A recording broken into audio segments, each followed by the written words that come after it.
Yo, what is good, everybody? Thank you for watching today. First and foremost, I want to start by answering a question that was posted on our Solid Home Facebook group by the homie Nadine.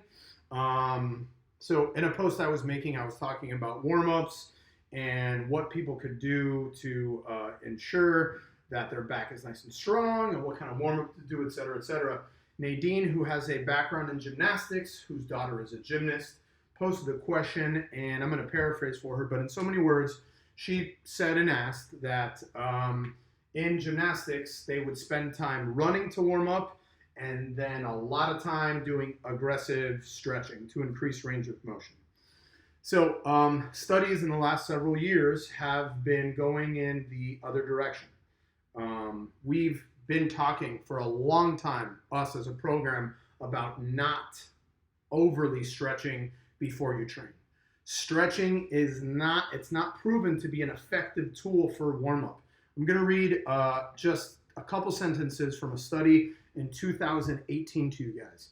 Performing warm-ups increases muscle temperature and blood flow, which contributes to improved exercise performance and reduce risk of injuries to muscles and tendons. Stretching increases range of motion of the joint and is effective for the maintenance and enhancement of exercise performance and flexibility, as well as injury prevention.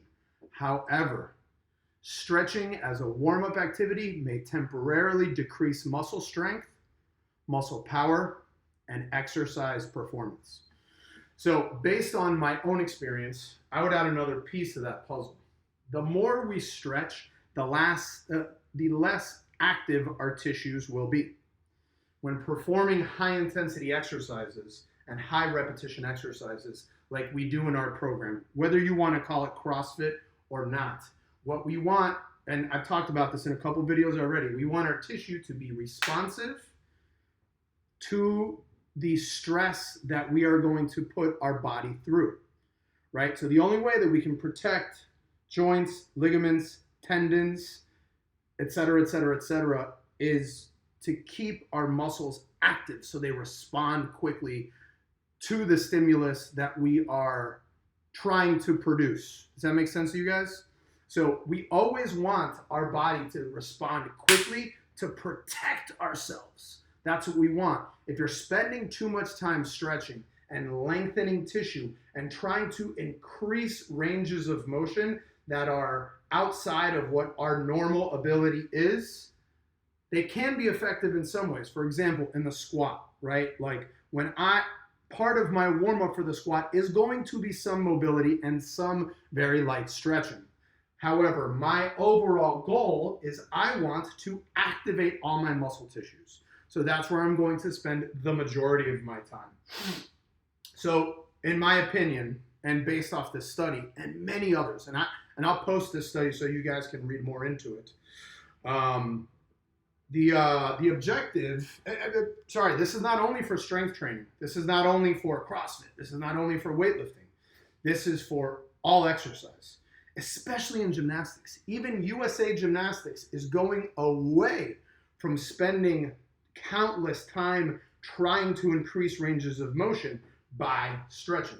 It's actually something that has never been proven that excessive stretching will not permanently increase ranges of motion. So consider that. Please ask more questions. We rely on you guys to ask stuff so we can provide more education and more content. I'm not in your head. I don't know what you want to hear. So please, and thank you very much, Nadine. Let's move on to Wednesday's workouts.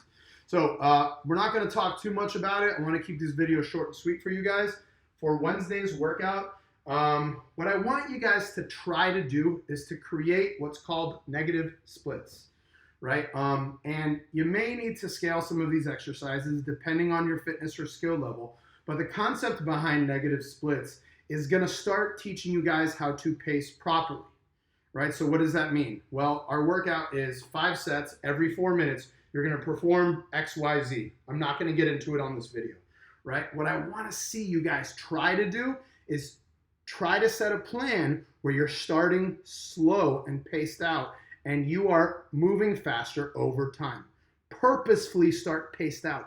Even if you have to scale the reps So your first 2 or even 3 sets have less reps in them, which will force you to pace yourself. That's appropriate.